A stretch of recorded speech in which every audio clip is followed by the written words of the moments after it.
Starting off today, we are diving into the world of mental asylums. Mental asylums during the Victorian era are definitely not your modern day rehab center. These places were like the catch-all bucket for anyone society didn't quite know how to handle, not just for those grappling with mental illness, but also for people who just didn't fit the very tight Victorian mold. Got a rebellious streak, or just too loud for your neighbor's liking? You might just find yourself locked up in one of these gloomy asylums. And let me tell you, the conditions were nothing short of nightmarish. We're talking about overcrowding, minimal if any real mental health treatment, and methods of confinement that could make even the sanest person question their sanity. It was less about healing and more about hiding away the problematic ones out of society's sight. Imagine being treated more like a prisoner in a dungeon than a patient in a hospital. That was the harsh reality of Victorian mental asylums. Next up on our list today, we have peine forte et dure. Imagine being accused of a crime in the not so good old days, and there you are, stubbornly refusing to plead guilty or not guilty because you know the system is rigged. Enter the nightmare fuel of the medieval world. This gruesome punishment method was something straight out of a horror flick. The accused would be laid flat and a board would be placed on top of their chest. Then stones, cold, heavy stones, are piled onto the board one by one. The weight increases, the breathing gets harder, and why endure such torture? It's all because of a loophole. By not pleading guilty or not guilty, the accused could avoid a formal trial, which meant even if they died under the weight, their family could still inherit their stuff. It was a brutal, desperate gamble. Though officially scrapped just before the Victorian era kicked in, the sheer horror of this punishment lingered in the public memory, kind of like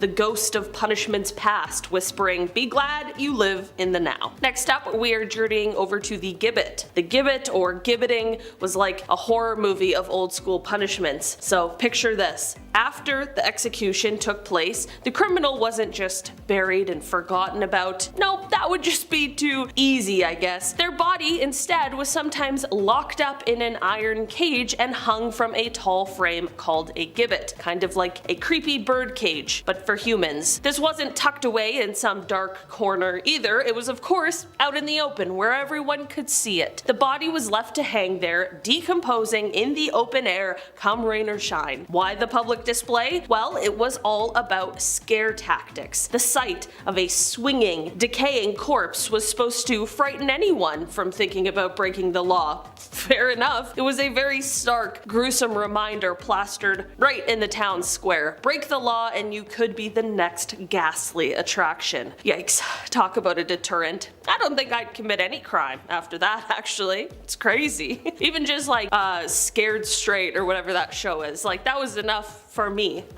Just a real dead body hanging in the middle of the town square. So scary. Okay, I don't think I'd do well in the Victorian era, but I guess they wouldn't do well now. Imagine showing like TikTok to a Victorian child. Next up on our list today, we are talking about hulks. Before dedicated prisons became widespread, hulks were a common form of punishment. At first, hulks sounds more like something from like a pirate adventure than real life, but trust me, it was far from a swashbuckling good time. Before the days of modern prisons, these old creaky warships, stripped of their glory and no longer seaworthy, were anchored permanently in harbors to house prisoners. Imagine being crammed into the dank, dark belly of a decommissioned ship with scores of other unfortunate souls. Conditions on these floating prisons were nothing short of nightmarish. They were overcrowded, they were festering with disease, and the air was thick with despair. Prisoners were often put to back-breaking work during the day, maybe hammering away at shipbreaking or toiling in nearby docks or riverbanks, and life on a hull was just a grim, a slow, and a steady descent into misery, making it one of the punishments from the past that was as much about enduring harsh conditions as it was about serving time. Next up on our list today,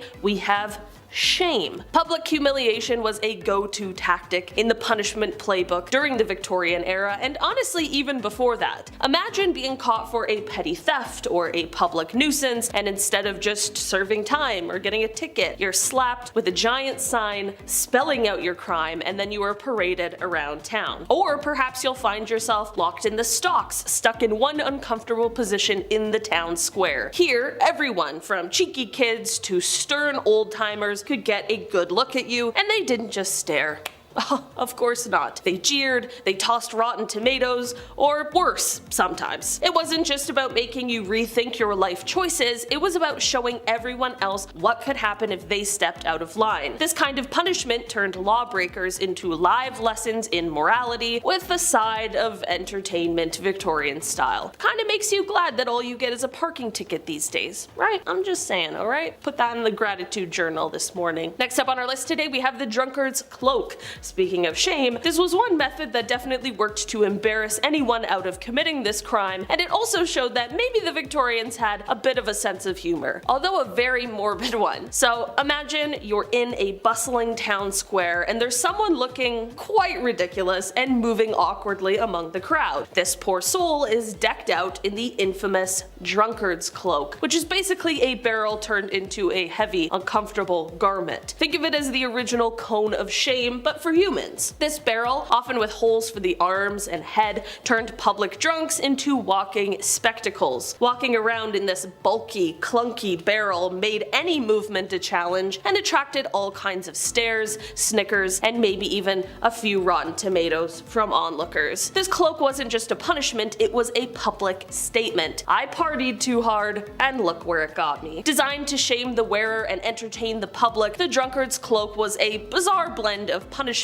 and street theater. So next time you're thinking about overdoing it at happy hour, just be thankful you're not doing so in a time when the hangover could involve navigating the local market in a barrel. That would be horrible. Next up on our list, we have the silent system. Imagine stepping into a Victorian era prison and hearing absolutely nothing. That would be so creepy, right? And that is the silent system for you. Introduced as a shiny new way to keep prisoners from corrupting each other with their criminal chatter, this system took solitary confinement up a notch. Inmates were not only isolated, but were also required to remain completely silent. The idea was that the silence would help them reflect on their crimes and reform. Sounds noble in theory maybe, but in practice it was a lot more like psychological torture. The utter lack of conversation, the inability to express any thoughts or feelings often drove prisoners to the brink of madness. This eerie quiet was intended to cleanse their moral palate, but instead it often led to severe mental breakdowns. Talk about a punishment that leaves you speechless, literally and figuratively. Next up we are talking about the body. So imagine being punished for a brutal crime only to have your punishment last into and after your death. It sounds kind of extreme, right? Well, back in the Victorian era, for some particularly nasty crimes, the punishment didn't just stop with their last breath. Nope, back in the day, the justice system had a bit of a flair for the dramatic and the downright macabre. So after the execution, they might prop up the criminal's body for all to see, turning it into a public spectacle. Talked about this a little bit, thinking of it as a chilling warning sign like behave or this could be you. But wait, it gets even more gruesome. Sometimes they'd even dissect the body. Yeah, I don't know why. They'd slice it open, pull it apart, often in front of an audience. This wasn't just for science, it was showbiz, Victorian style. It was like their way of saying the law had not only the power to take your life, but also to command your body after death. A reminder that the justice system held all the cards, making sure the memory of your deeds lived on as a lesson for everyone else. Next up on our list, we are talking about the shot drill. Okay, so you're in a Victorian era prison yard and there's no gym, but there's plenty of what you might call forced fitness. Enter the shot drill, a grueling exercise that could make even the toughest gym class look like an absolute walk in the park. Imagine lugging a hefty cannonball, hoisting it up to your chest with both hands, and then shuffling across the prison yard to drop it off at the other end. Sounds pretty tough, right? So now picture doing that just over and over again from sun up to sundown. down. This wasn't just about keeping prisoners busy or whatever, it was back-breaking work meant to drain their energy and break their spirits. The shot drill was the Victorian penal system's way of adding insult to injury, keeping you physically exhausted and constantly reminded of your captive state. Talk about a heavy day's work. Imagine doing all of that, so you gotta do all of those drills with a cannonball also, like we had nothing else, and then you gotta go inside and just be quiet after that.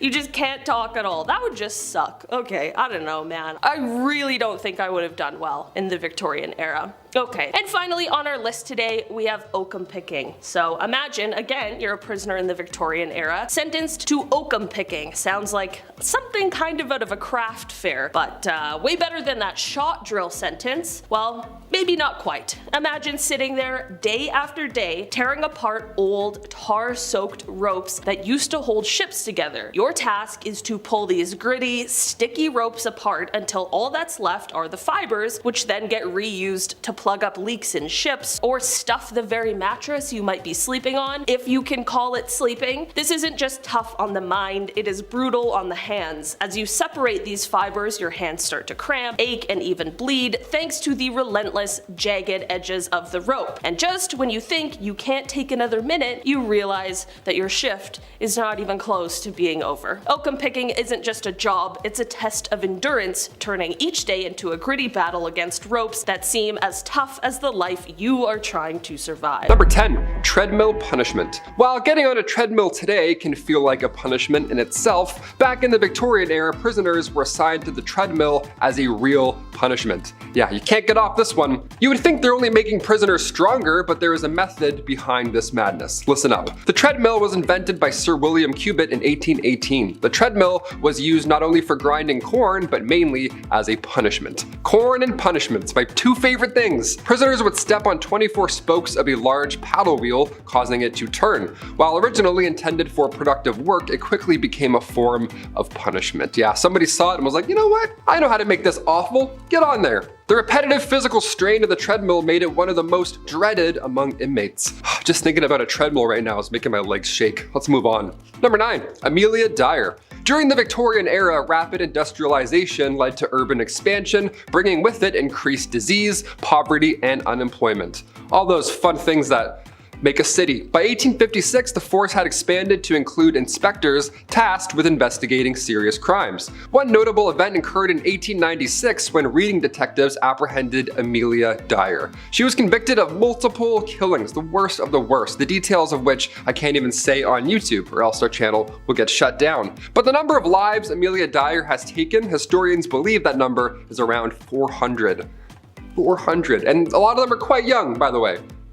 Quite young. If it weren't for the Readingborough police force and that small team of officers, who knows how many more lives would have been lost by the hands of one Amelia Dyer. 8. Transportation. In the 1800s, courts were looking for alternatives to hanging that were harsher than fines but not as brutal as, well, being hanged. Transportation then emerged as a viable punitive option. Initiated in 1717, this practice involved sending convicts away, just sending them away to colonies primarily in Australia at the time, where over 165,000 were transported over 80 years. Now, initially, convicts were housed on decrepit warships with a high mortality rate, of course due to unsanitary conditions, but the majority of those transported were male, ranging from quite young, again, very young, to individuals that were over 80. It could be anyone. These boats were crazy. The journey often included stops in Gibraltar, the West Indies, South America, or the Cape of Good Hope to resupply provisions before reaching various Australian settlements.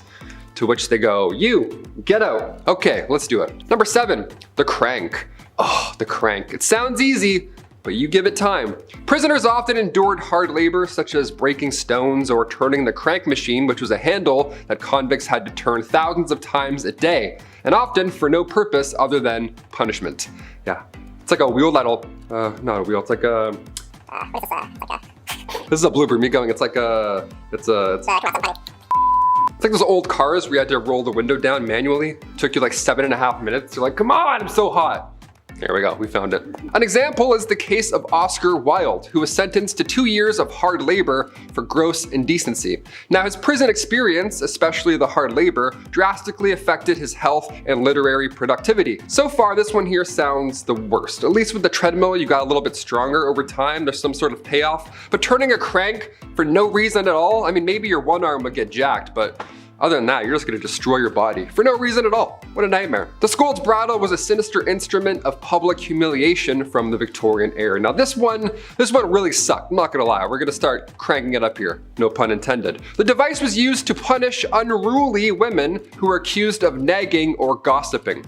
Yeah, you talk to your friend, now you're at the Scold's Bridle. Enjoy. The Scold's Bridle resembled an iron cage almost. The bridle enclosed the head of the accused, while some versions featured a spiked or studded plate that was inserted into the mouth to suppress speech and causing, of course, excruciating pain if the wearer attempted to continue to gossip or talk. They were often paraded through the streets and the victim was subjected to public ridicule and scorn. Yeah, scorn. You ever been scorned before? That sucks. Turning the Scold's Bridle into a dreadful symbol of enforced silence and societal control over women's voices and opinions. This one looks like a saw trap too. This was pretty brutal. It should have been number 1 if anything. Number 5, solitary confinement.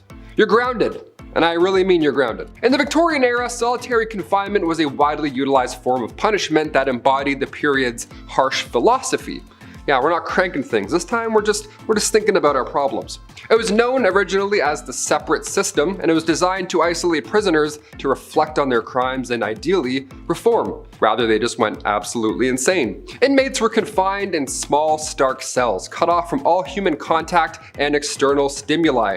No sunlight, no hope, nothing. The silence and isolation were intended to prevent the corruption associated with the prisoner interaction, and of course encourage penitence, right? You wanna behave, of course. However, this extreme isolation often led to severe psychological effects, if anything, including mental breakdowns. I'd have a breakdown on day 2, are you kidding me? I thought getting grounded as a kid was bad, but at least then I could see the sun, so not half bad considering what it used to be. Number 4, branding.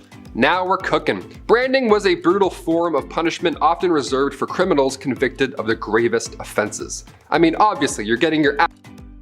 I would assume it's pretty bad. This punitive practice involved searing the skin of the convicted individual with a hot iron, typically marking them with a letter symbolizing their crime. So for instance, T for thief or M for murder. Performed publicly or within prison walls, branding was not only excruciatingly painful, but also served as a lifelong stigma because, well, that's not going anywhere. That's going to be there for life. It would permanently mark individuals as criminals and ostracize them from society. By the mid-19th century, this barbaric practice was thankfully phased out. Imagine if Victorians could see the movie Jackass 2. I wonder what they'd think of Bam Margera getting paid to be branded. Oh, how the times have changed, my God. Number 3, public whipping. Public whipping was sadly a common measure in the Victorian era. It was a harsh and humiliating form of punishment. It was administered with a whip or, if you were really bad, a cat o' nine tails, which was a multi-tailed whip that inflicted severe pain. This punishment was often carried out in public squares to serve as a deterrent to others. Ideally, you'd look at them and go, wow, that's horrible. I'm never gonna steal bread. Let's go home. And then Bob's your uncle. The convicted person was typically tied to a whipping post, stripped to the waist, and then lashed a specific number of times, depending on the severity of said crime. The physical scars were complemented by the stigma of having been punished in full view of the community. Over time, as societal attitudes towards corporal punishment shifted, thankfully public whipping was increasingly seen as barbaric and was largely abolished by the end of the 19th century. Number 2, the pillory and stocks. The pillory and stocks were prominent tools of public humiliation and shame. The pillory involved securing a person's head and hands in a wooden frame. You've probably seen this in any medieval times or whatever. They were usually elevated while stocks immobilized the offender's feet and sometimes their hand at ground level. Quite uncomfortable. Positioned in public squares, obviously, these devices exposed individuals to the ridicule and abuse of passerbyers who often hurled rotten food, mud, and verbal insults at you while you were just stuck there watching the whole thing. POV. Utilized for crimes such as petty theft, slander, and disorderly conduct, these punishments aimed not to only deter the offender, but also serve as a stark warning to the community, as they're hucking mud pies at you, I guess. This one would suck. Everyone waits until your hands are locked up, and now they want to tell you how they feel. What a horrible time. I'd keep track of who's doing it and be like, okay, I'm coming back for you, sir. Number 1, hanging. During the Victorian era, hanging was the ultimate form of capital punishment, reserved for the most serious offenses such as treason and burglary, or of course just killing another person. That'll probably do it. The execution was a public spectacle intended to deter criminal behavior within the community. Now, typically conducted at public gallows, the condemned person was dropped from a platform to ideally break the neck swiftly, though sometimes death by strangulation occurred, prolonging the suffering. That would be the worst. My long neck, I'd be screwed. That'd be 2 breaks right there. Famous individuals who met their end by hanging include Catherine Wilson, who was suspected of multiple poisonings and then later hanged in 1862, and William Palmer, the notorious Rugeley poisoner, was hanged in 1856. And everyone watched and just ate their lunch like it was UFC. They're like, oh, this is fun to watch, bring the kids, sure, why not? Over time, public executions were moved behind prison walls to quell the spectacle and growing distaste among the populace. I think if I had to pick any of these, I would do the Pillory and Stocks. Again, I would keep track of every neighbor who was talking shit. Once these unlocked, I'm going right for you. Throwing those mud pies at me, get lost. Imagine a time when Netflix wasn't around and people needed some form of entertainment. Gruesome as it may sound, public hangings were kind of like the morbid blockbusters of the Victorian era. Now, hanging wasn't just a drop in the park, it was a go-to showstopper for very serious crimes. Think of it as the ultimate deterrent, a stark warning that crime doesn't pay, especially not in an era where stealing a loaf of bread could land you in a world of trouble. It went a little something like this. A town crier announces the upcoming execution. I would love to be a town crier. Oh my god. Those guys had all the tea. Just going and yelling at everybody. Oh I really wanted to do a town crier impersonation, but I just can't yell in here. Chris's ears would explode. A town crier announces the upcoming execution. Flyers are posted and word spreads like wildfire. On the big day, people flock from far and wide, creating a carnival-like atmosphere. There are vendors selling snacks, folks jostling for the best view, and an air of anticipation that's hard to miss. The condemned, often paraded through the streets, would then face their final curtain on the gallows, a platform designed for the very purpose of ending lives. The executioner, sometimes hooded, would place the rope around the prisoner's neck, a process watched with bated breath by the crowd. A quick pull of the lever and it was all over. But here's a twist in the tale. Public executions weren't just about punishment, they were also seen as moral lessons, live action morality plays meant to instill fear and promote good behavior. Yet, the spectacle sometimes backfired. Sympathies occasionally swayed towards the unfortunate soul on the gallows, especially if the crowd deemed their crime petty or their behavior sympathetic. By 1868, Britain decided this was all a bit too much for public sensibilities and moved executions behind the solemn walls of prisons, away from the public's prying eyes and picnics. So next time you're queuing for the latest movie or binge watching a series, spare a thought for the Victorians, for whom a day out might have just involved a bit of gallows theater, complete with real life drama, tragedy, and unfortunately no encore for the star of the show. Ooh. Alright, next up on our list we have flogging. Spare the rod and spoil the child. If you've heard this phrase before, imagine it being taken to the extreme, as they often did in the Victorian era. Flogging wasn't just a quick slap on the wrist, it was a full-on event with the person typically tied up and given a set number of lashes that could leave scars for life. This punishment wasn't exclusive to hardened criminals. Oh no, even some of the more vulnerable members of our communities could get a taste of the whip for acting up. And soldiers or sailors might find themselves on the receiving end for stepping out of line. The idea was that a good thrashing could correct any number of moral or disciplinary issues. Sounds pretty harsh, right? Well, that was Victorian justice for you. Very much about making the punishment fit the crime, with a side of public humiliation to ensure you'd think twice before stepping out of line again. Next up on our list today we have the debtor's prison. Imagine a world where you've just run out of luck with your finances and bam,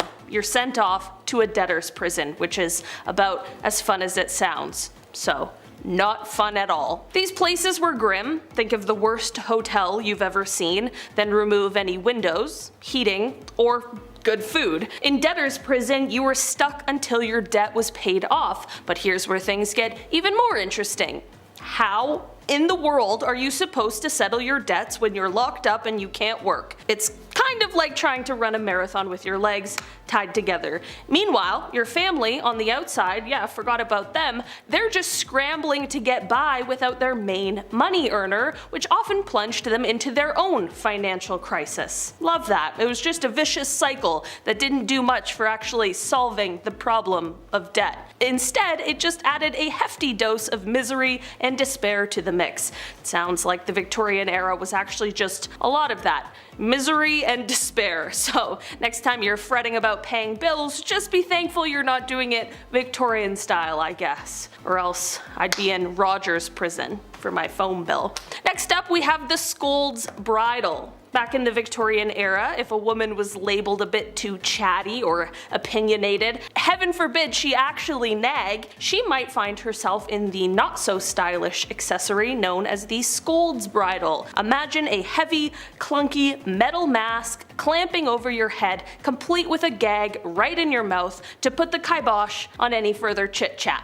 Okay, not exactly the pinnacle of fashion or comfort, right? This contraption wasn't just about silencing, it was the 19th century version of public shaming with a generous dash of misogyny. Women were paraded around, their speech literally bridled as a warning to others that speaking out of turn wasn't just frowned upon, it was punishable. Thankfully, we've relegated such barbaric practices to the history books, but the Scold's Bridle remains a stark reminder of how far we've come in understanding and respecting individual rights and voices. Moving on down our list, we are talking about transportation next. Imagine you're living in 19th century Britain and things are frankly pretty bleak if you're not wearing a top hat and tails. Now imagine you've been caught stealing a loaf of bread or, heaven forbid, a handkerchief. The punishment? Well, you're not just going to the local jail, you're being shipped off to the other side of the world. Transportation meant being packed off to Australia or Tasmania, places that were as remote and alien as the moon for many Brits at the time.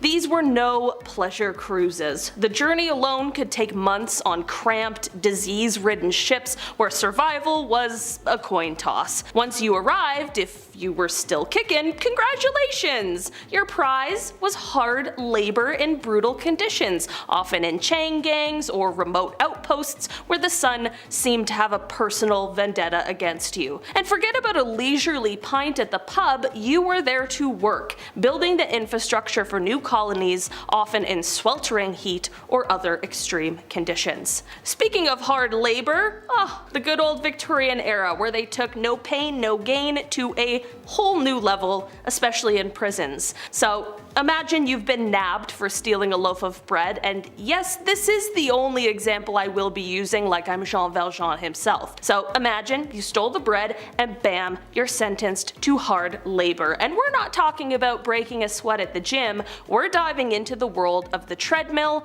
and the crank machine. Victorian style gym equipment from your worst nightmare. Imagine being stuck on a never-ending stairmaster, the treadmill, not for your health, but as punishment, climbing to nowhere for hours. Then there's the crank machine, a mind-numbing device that had prisoners turn a crank a mind-blowing number of times just to complete their daily quota. And for what? Absolutely nothing. No purpose, no product, just pure fatigue and despair. It was the era's twisted way of teaching a lesson, breaking spirits under the guise of building character. So next time you moan about your gym routine, just remember it could have been a Victorian prison workout, alright? It's not so bad. You got this. Just a couple more flights of stairs. I don't know, I'm turning into David Goggins here. I almost called him Jimmy Goggins for some reason. I don't know where that came from. Okay, anyways. Next up on our list we have the Pillory and Stocks. Oh, the Pillory and Stocks. Imagine you're walking down the street in Victorian times and there's someone's head and hands locked up, sticking out of a wooden frame. Definitely quite the sight. This was the era's version of trending on social media, but instead of likes and shares, you get rotten tomatoes to the face. The poor folks caught in these contraptions were there for everyone to see, often in the town square, serving as a living warning against misbehaving. Passerbys weren't shy about expressing their opinions either. They'd hurl anything from spoiled veggies to less savory items, making sure the punished got their share of public scorn. It wasn't just about the physical discomfort, which was definitely no picnic, mind you, but the real kicker was the embarrassment. Imagine being the center of negative attention with every local and their dog coming out to see you as the day's unfortunate spectacle. Definitely not the kind of fame anyone would want. Also, there was like 10 people alive at this time. Everyone knows your business now. How embarrassing. Next up, let's dive into the eerie world of solitary confinement, Victorian style. Perhaps an even more miserable twist on a punishment that still exists today. You're locked up all by yourself in a tiny, gloomy cell with nobody to chat with but the spiders weaving their webs in the corner. Definitely not as nice as Charlotte. This was the reality for prisoners in the separate system, notably at places like the Eastern State Penitentiary in the US and Pentonville Prison in the UK. The idea was kind of like a forced meditation retreat minus the zen and the tranquility. They thought making prisoners sit alone with their thoughts would lead to soul searching and moral reform. And this sounds very noble, of course, but in practice, it turned out to be more like a recipe for a mental breakdown. The isolation was so intense that many inmates ended up more losing their minds than reaching enlightenment. While it was all the rage back in the day, we now do know that too much alone time, especially in a dreary cell, can do more harm than good. Next up today, we are diving into the world of branding. It's the early Victorian era, a time when top hats were all the rage, and so, unfortunately, was branding people. Yes, you heard that right. Back in those days, if you were a soldier or a sailor who tried to ditch your duties or got caught doing something naughty, you might end up with a hot iron pressed against your skin. Ouch! Now, this wasn't your subtle, hide it under your shirt kind of mark. We're talking about a blazing hot iron stamping a symbol on your face, your hand, or anywhere that it would be visible. The idea was to not just punish, but to label you as a wrongdoer for everyone to see. It was kind of like walking around with a "I made a big oopsie" sign etched on your skin. This brutal calling card did more than just sting and leave a scar. It messed up how people saw you, and it slashed your chances of getting decent work. In a world without second chances, this was a harsh way to learn a lesson. So next time you think about skipping out on your duties, remember that in history, that might have ended up with you quite literally being branded for life. And finally on our list today we have public whipping. I've definitely learned that during the Victorian era they liked all the craziest things to be a public spectacle. So imagine you're walking through a Victorian era town square and suddenly there's a crowd gathering. Something's going down and it's not the local fair, it's a public whipping. So some poor soul, shirt ripped off, is tied to a post right in the center of the action. The whip cracks, and it's not just the sound that sends shivers down your spine, it's the whole thing. People are watching, some with horror, others with a kind of grim satisfaction, as each lash marks the offender's back. The idea, it's not just about the pain, which is definitely plenty, but it's also about the embarrassment of being the day's main entertainment. Getting whipped in front of your neighbors, or worse, your family, is like adding a massive scoop of shame to your pain Sunday. Victorian society was big on moral lessons, and public whipping was like a live-action cautionary tale, saying break the rules and this could be you. Kinda puts a whole new spin on the idea of a public spectacle, doesn't it? Number 10, displaced. Although the idea of exile doesn't seem like an unsettling outcome, but if you lived in ancient Greece, it is for sure something that you might want to be a little nervous about. Just like in Survivor or in any other modern game show, in Athens every year they had a vote if they wanted to kick someone out, and if they voted yes, then an ostracism, which is a little pot, they would actually be held 2 months later, and the citizens would give the name of those that they wished to ostracize to a scribe, as many of them were illiterate, and then they would scratch the name on the pottery shards, and the shards were piled piled up facing down, so the votes would remain anonymous. The person whose pile contained the most ostraca, or basically the most votes, would be banished, and would have to sashay away. The person newly ostracized would have 10 days to leave the city, and if he attempted to return, the penalty was death. The property of the man banished was not confiscated, and there was no loss of his status. On some plus side, after 10 years, he was actually allowed to return without stigma.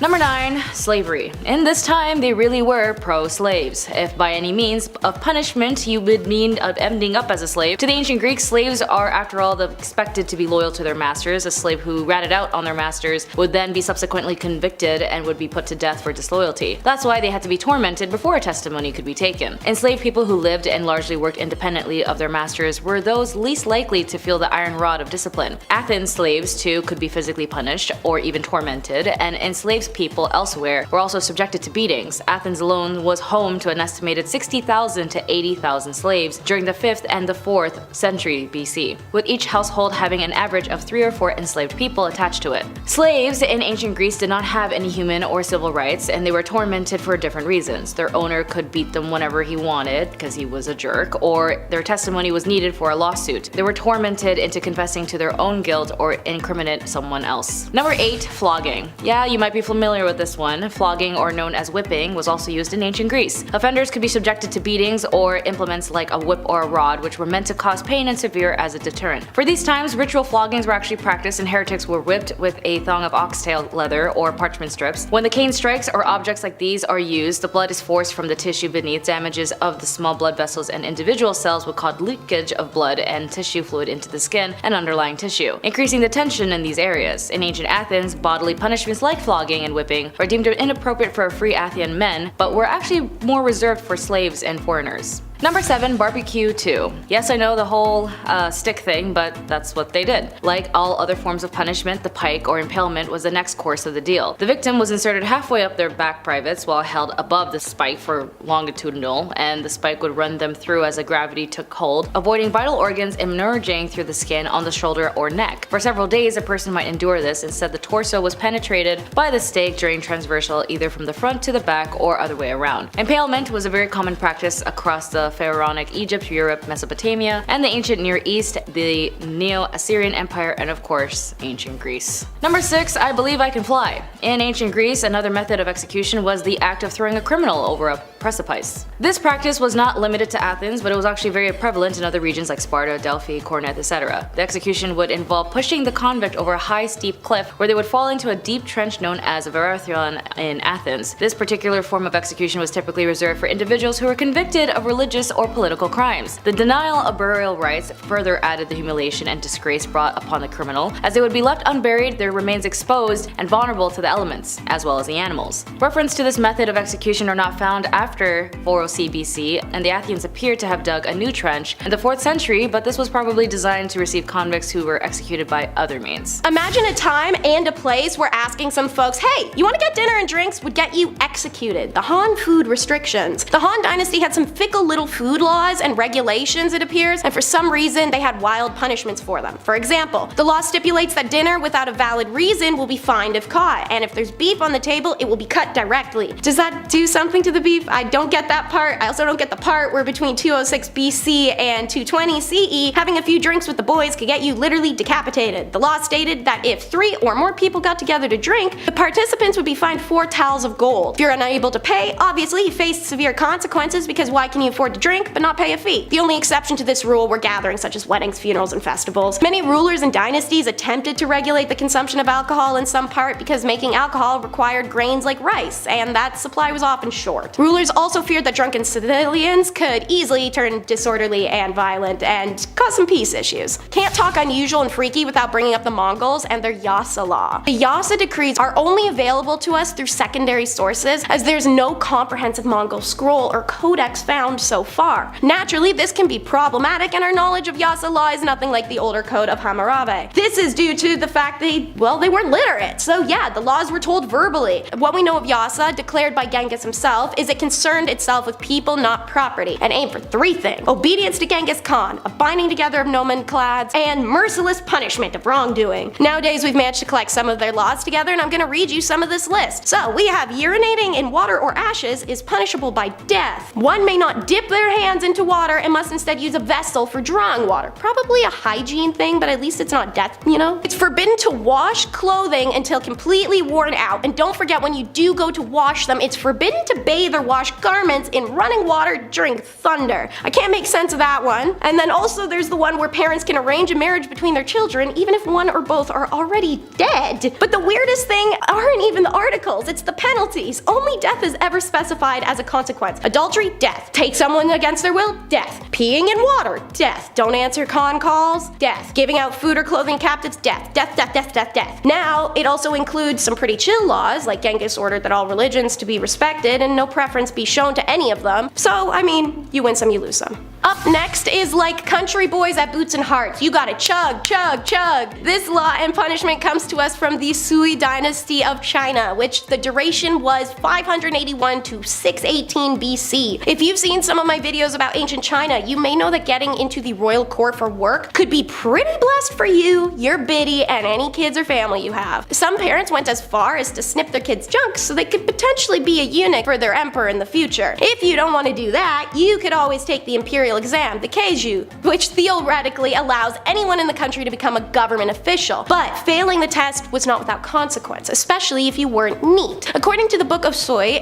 the official historical records of the Sui dynasty, the laws stipulated that examinees with bad handwriting would be punished by being forced to drink 1 sheng of ink, aka a literal liter. Don't think you can drop out either once you learn that and you know you can't improve your handwriting in time. The penalty for dropping out is also to chug down some ink. Why so extreme over some exams? Well, exam answers were in theory written by the emperor, even though in practice his officials would be the ones doing the grading. So even if the emperor didn't see it, bad handwriting indicated disrespect to him, the son of heaven. Also, if you failed the examination, guess what your punishment is? Drink some more ink. Had to throw something violently nauseating in on this list at some point, so we got death by Dumbo. This is gonna be rough, you guys, and it makes it obvious colonies of Asia were not effing around. Hope you're ready. So, elephants were used to crush and even gore criminals to death in medieval South and Southeast Asia. This method was popular in India from the Mughal period into the late 19th century. The criminals were laid down either face down, a blessing, I imagine, or face up to see their incoming demise, which was wild angry elephants, who ran over them repeatedly, ensuring a quick yet very painful death. The most common form, however, was mano a mano, when a convict was laid down and an elephant walked over to the execution site by the handlers and deliberately made to stamp on the torso or head. Elephants are clever creatures, and reportedly they could be taught to slice and gore criminals to death with pointed blades fitted to their tusks. Imagine an elephant in a blind rage running at you with butcher knives duct taped to its tusks, because that's literally what their last moments would have been like. Alright, let's talk mud now. Not any old mud, it's mud. The glorious mud. Gonna say mud way too much, it's gonna feel made up. So, execution by suffocation was a common practice of the ancients. Look at hanging, or whack stuff, like water torment. However, in the medieval period, a very strange kind of suffocation technique was used called mud, the glorious mud. And yes, you have to say it like that, so follow me on screen.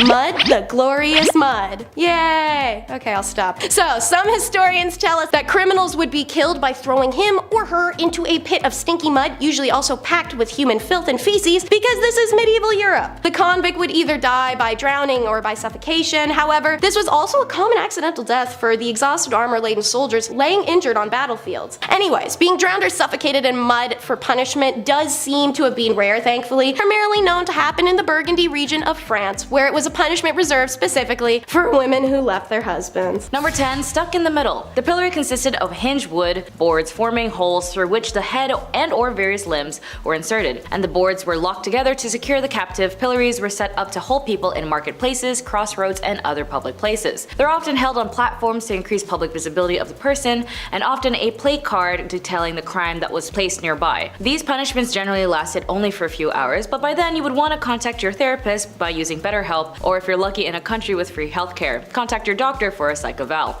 In being forced to bend over forward and stick your head through and your hands out in front of them, offenders in the pillory would have been extremely uncomfortable during their punishment. punishment. However, the main purpose in putting criminals in the pillory was to humiliate them in public. On discovery that the pillory was occupied, people would get excited as they would gather in the marketplace to taunt, tease, and laugh at the offender on display. Those who gathered to watch the punishment typically wanted to make the offender's experience a little bit more unpleasant as possible, because why wouldn't they? As it was in their form of entertainment. If you were poor and didn't have a job, you might as well take some of the time of your day off and throw tomatoes at someone that can't fight back. Number 9, just to trim. Shaving one's head has actually been used as a form of punishment for centuries. From ancient times to modern day, it has been used to shame, humiliate, and punish individuals for various reasons. However, the effects of this punishment can be severe and long-lasting. And in these times, they would also shave one's head before carrying them out to other punishments. For example, heretics, citizens who criticized their leaders, or in most cases the king or emperor, etc., or even women who committed adultery, they would be forcibly gotten their head shaved, almost as a public display of showing of shame for their treason. The psychological impact of shaving one's head as a punishment can be traumatic, as it could lead to low self-esteem,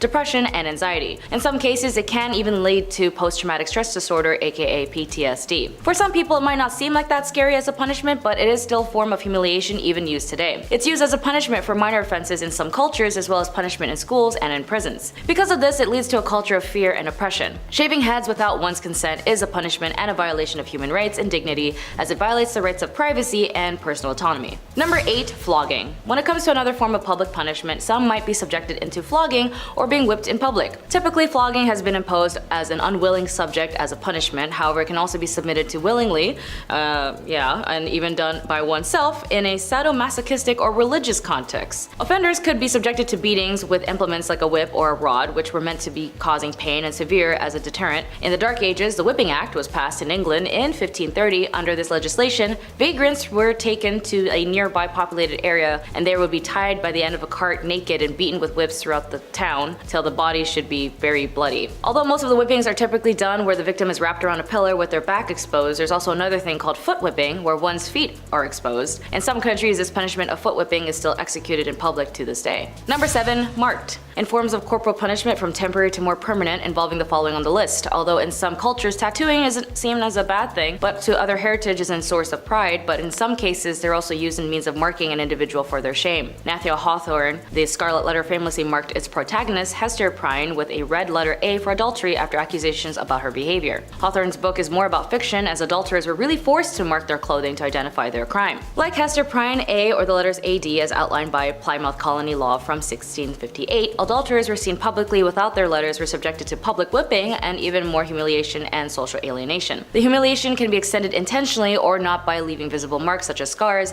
This can be a main intention of the punishment, as in this case of scarifications such as human branding. Number 6, tis but a scratch. The medieval era's definition of period between the civilization of antiquity and the rational humanization of Renaissance is strongly associated with uncontrolled emotional violence both within and outside the judicial systems in the place at the time. Mutilation, by contrast, involves the removal or irreparable disfigurement by any means of making small portions of one of those larger sections of a living or dead person. The latter would include castration, removing of one's private parts, evisceration, removing of internal organs, and flaying, which is removal of someone's skin. With a split nose or the brand of the city on your forehead, not only had you endured a painful experience, but everyone could see for the rest of your life that you had committed a crime. The reason this barbaric penalty was sought out was to avert heavier punishments like the death penalty, but even methods that do result in a death penalty do not avail lightly to those receiving the punishment. Of compulsory prison labor. Number 5, forced displacement. Andrew Jackson, a president of the United States, was known for many things, but most notably his onslaught of the native indigenous that brought forth the Trail of Tears. He signed the Indian Removal Act in 1830, which led to the forced removal of Native American tribes from their ancestral lands. Despite it being a negotiation in the act, these treaties weren't negotiations at all, but an ultimatum to the indigenous of these lands. The actual removal process was often brutal and devastating, leading to the deaths of thousands of Native Americans. In 1948, 700,000 Palestinians were displaced, fled, and were expelled from their homes as well. 70 massacres by the Israeli forces atrocities led to 15,000 Palestinians' deaths. As of right now, over 10,000 civilians, as I mentioned,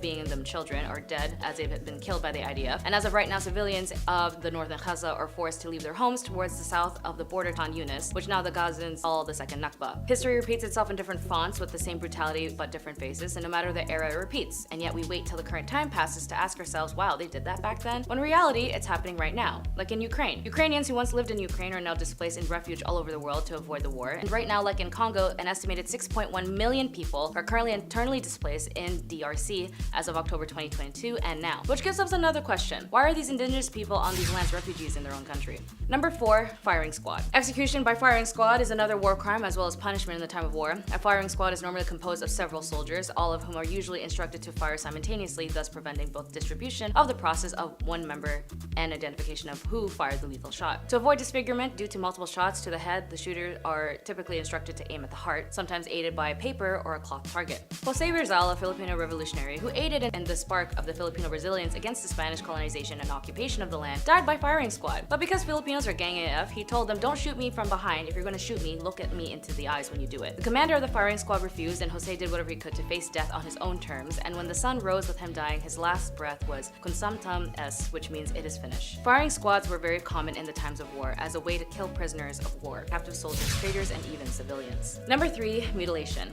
Forms of mutilation go through all kinds of brutal acts from slicing to cutting to firing a battery of attacks, even from the chemicals used in war mentioned earlier is also a form of mutilation. But to get a little personal, on my dad's side we had a guerrilla troop in World War II of just our family. And my grandfather told us that they had to fight the Japanese at night and sleep in the trees during the day in order to avoid being caught. But because of their tactics of killing the Japanese soldiers undetected, it pissed off a lot of the Japanese troops, so what would happen is that they would intimidate and raid barangays or villages saying, "Hey, where's the guerrilla troops and where are they hiding?" Because the villagers didn't know who they were talking about, they were unfortunately met with cruelty, and the Japanese soldiers would take the children, throw them up in the air, and then stab them with batons on their guns, or stuff children into barrels of water and then stab them with batons. The women would be viciously violated and the men's heads would be off, and they would also do this in churches where they would cut off nuns and priests and their heads as well. This is war and it is violent, and when you see the mutilation of war in real time on your phone on Instagram, you realize this is what some of our family members who have seen war might have seen, and it's very heartbreaking.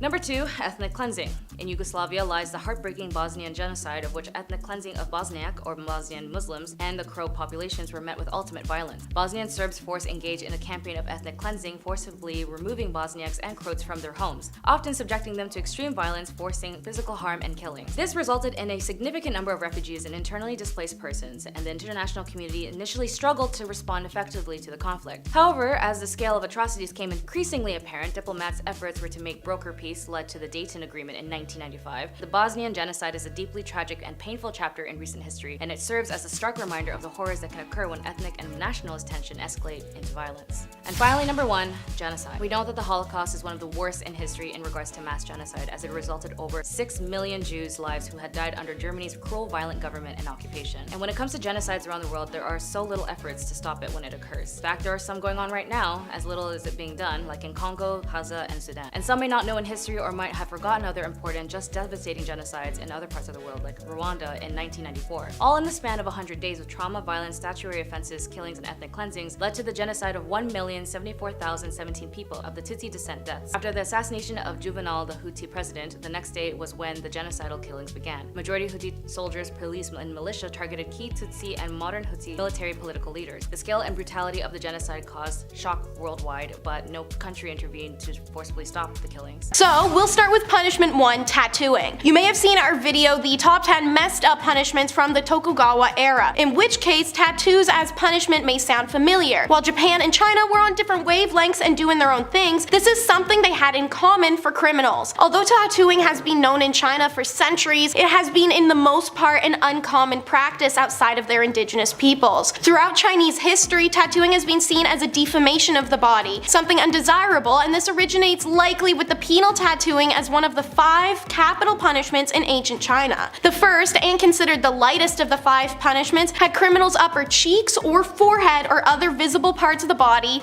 tatted up. It was usually words that described their misdemeanors or the location of their exile or name of their hard labor camp. These tattoos are obviously permanent and very visibly marked out their bearers as ex-criminals for life. Even should the criminal ever return from exile, the tattoo would mark them as what they were. The Kinlaw Code covered so many offenses that common people frequently did not realize they had committed a crime until they'd been arrested. So you really could be just minding your business one day and boom, face tat the next. next. Next is amputations. So after tattoos, the next was rhinotomy, aka the snip snip of a criminal's nose. Like tattooing, it left the victim scarred for life. But because sharp items and blood were involved, rhinotomy and the next two penalties following after often resulted in death, even if not their intention, just due to things like bleeding out or infections. Then, level 3 is amputation of feet, aka you. Modern day scientists have been examining a skeleton that was found from 3,000 years ago where the foot of a woman was cut off as punishment for committing a criminal act. Various clues hint that the woman's foot was cut off as a U. Her bones show no signs of any disease that could have made such an amputation necessary, and it seems that the injury was roughly made, rather than with the precision of a medical amputation. There were variations in punishments in different periods where the choice of foot removed depended on the severity of the crimes committed. Amputation of the right foot for a very serious crime, and the left for lighter offenses. It would seem that the woman, who was determined to be in her early 30s when she died, had committed the former. There is extensive historical evidence of the practice of the third punishment, such as documents of a Chinese official in the millennium BC complaining about the demand to find special shoes for their amputee people. Remove the reproductives. Called gong, the permanent removal of a person's reproductive function. Male victims of this punishment were castrated, losing the member as well as their boys. A very famous casualty was Sima Qian, an emasculated father of traditional Chinese history writing. Gong punishments for female victims were harder, as in the older times they didn't really know what was going on all up in there or how to access it, so it might have involved pounding a woman's abdomen with a stout stick to introduce some kind of damage to the womb. Call that waka womb, I guess? But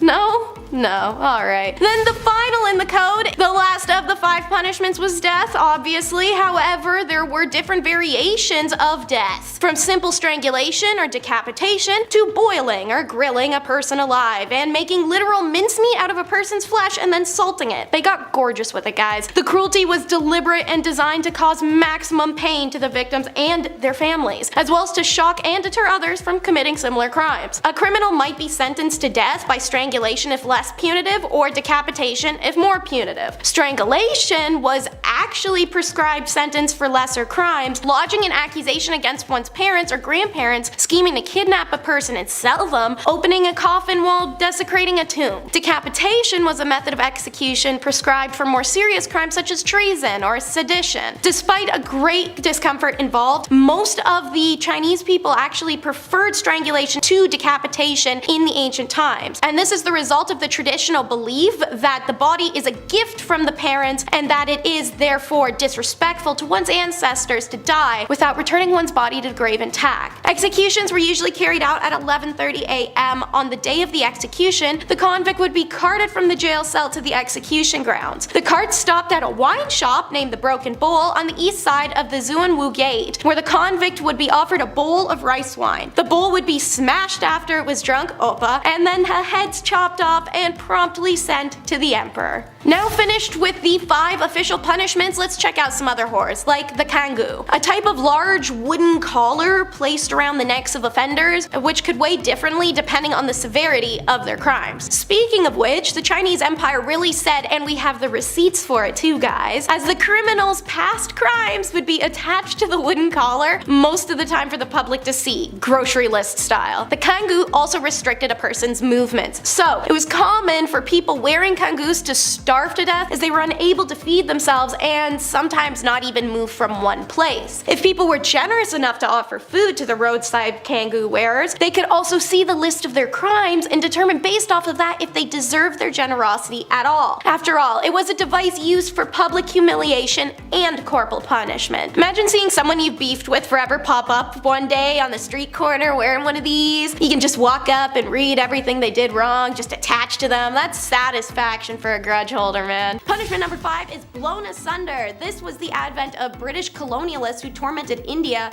in the 18th and 19th centuries. Blowing from a G word I can't say on YouTube involved the condemned being tied in front of a cannon so that the small of their back was forced against the muzzle. Their arms and legs would be tied behind them, the rope pulled taut enough that it curves their limbs back behind them uncomfortably. The cannon would then be fired, pretty much obliterating the prisoner's abdominal portion and blowing them in half. Bonus points for all the guts raining down on everyone. One contemporary observer reported that a head was blown almost 50 feet in the air once, and limbs sometimes landed 100 yards away, and the rest of the body essentially just vaporized. Punishment number 4 is torn apart. Another colonial classic. This style of death sentence is found everywhere from Rome to medieval Britain to Persia. For those unfamiliar with this punishment, you'd have your 4 limbs tied either between 2 horses, one holding both arm ropes and holding both leg ropes, or it'd be 1 horse for each of your limbs. At the count of 3, all horseback riders would take off in opposite directions and rip the person in the center apart. In ancient India, however, instead of using horses, they used oxen. For example, a law was in place that women caught killing their husbands or family members,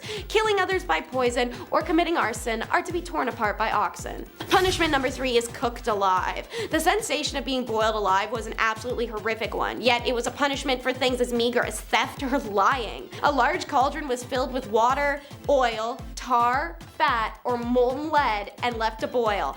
Putting a victim in the cauldron before the boiling was done was the worst way to exert this punishment, as it meant they would probably remain conscious, and then he'd notice his eyes burning, clothes fusing with his body, and skin blistering. The limbs and extremities were the first things to burn after that. After the person's outer layers began to cook, their organs began to cook as well, and their bodily fluids rose in temperature, so they were also boiling inside. All who went through this medieval death could only pray for a fast and merciful one, but boiling to death was unfortunately a very slow process. A quick death would only come, as said, if the liquid was already boiling when the victim is dunked in. If it wasn't and they wanted to speed up their own deaths, the victim could always duck their head underneath the liquid and just boil their own brain that way. But otherwise, it was long and horrific until the very end. While this should have been reserved for only the worst offenders, it soon became a go-to death sentence for foragers of all people. In India, it was said in the Garuda Puranam that the people who didn't offer food to orphans and contaminated food are boiled in oil after their death. In 1606, Guru Arjan of the Sikhs was boiled alive as a form of torment and subsequently died on the orders of the Mughal Emperor Jahangir. Punishment number 2 is exposure.